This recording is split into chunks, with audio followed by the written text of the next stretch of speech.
എവിടെ പോകുമ്പോൾ നമ്മ മാത്രം വയറടിച്ചിട്ട് കാര്യമല്ല. ഇടയ്ക്ക് എന്തെങ്കിലും വണ്ടിക്കും കൊടുക്കണ്ടേ. അങ്ങനെ ഇന്ന് വണ്ടിക്ക് പെട്രോൾ ഒഴിച്ചപ്പോൾ പോണത് വേറെ എടുക്കല്ലോ. തൃപ്രയാർ ഏകാദശിക്കുന്നു അവിടെ എത്തിയപ്പോഴേ ക്രൗഡ് തുടങ്ങിയിട്ടുണ്ട്. അങ്ങനെ പോണ വഴിക്ക് രണ്ട് മച്ചന്മാരെ ഒച്ചയമ്പാട് കൊടുക്കുന്നുണ്ട്. പിന്നെ നോക്കിയപ്പോൾ മനസ്സിലായത് അവർ കുലുക്കിയടിക്കുന്നുണ്ട്. പടച്ചോനെ പൊട്ടാണ്ടി മതി ഏറ് കണ്ടിട്ടാ നമ്മൾ ഉള്ളിക്ക് കിടന്നു. പിന്നെ മനസ്സിലായി അവിടെ അല്ല ക്രൗഡ് ഇവിടെയാണ്. ഉള്ളിക്ക് നടക്കുന്നതോടെ ക്രൗഡ് കൂടി വരുന്നത്. ലൈറ്റ് ഒക്കെ കണ്ട അങ്ങനെ നടക്കുമ്പോഴേ ഒരു ക്യൂട്ട് കുട്ടിയുടെ ഡാൻസ് ഉണ്ട്. 5 മിനിറ്റ് നിഷ്കളങ്കമായി നിന്ന് നോക്കി.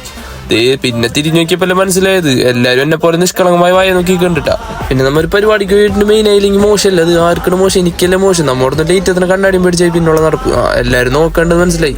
അങ്ങനെ നമ്മൾ റൈഡിൽ കയറാൻ വിട്ട്. റൈഡിൽ കയറാൻ പോയപ്പോഴെന്ന് വെച്ചാൽ ഇവനക്ക് ഈ വണ്ടി കയറുന്നത്. ആളോട് ചോദിച്ചപ്പോൾ നിന്റെ മക്കളെ കയറ്റാൻ പറ്റുള്ളൂ, നിന്നെ കയറ്റാൻ പറ്റില്ല എന്ന് പറഞ്ഞു. അങ്ങനെ അവിടെ നിന്ന് നമ്മൾ ടിക്കറ്റ് കൊടുത്ത് നനച്ച വണ്ടി കയറിയിരുന്നു. പിന്നെ ഞാൻ നോക്കണത് ആലിയ പട്ടണമൊന്നല്ല കേട്ടോ, നിങ്ങൾ തെറ്റിയിരിക്കല്ലേ. അവിടെ വണ്ടി സ്റ്റാർട്ടാക്കി. പിന്നെ എന്താണ് വണ്ടിക്ക് പഴയ പുള്ളിങ് ഒന്നുമില്ല കേട്ടോ, ഷോക്കാണ്, വലിയ ഇതൊന്നുമില്ല.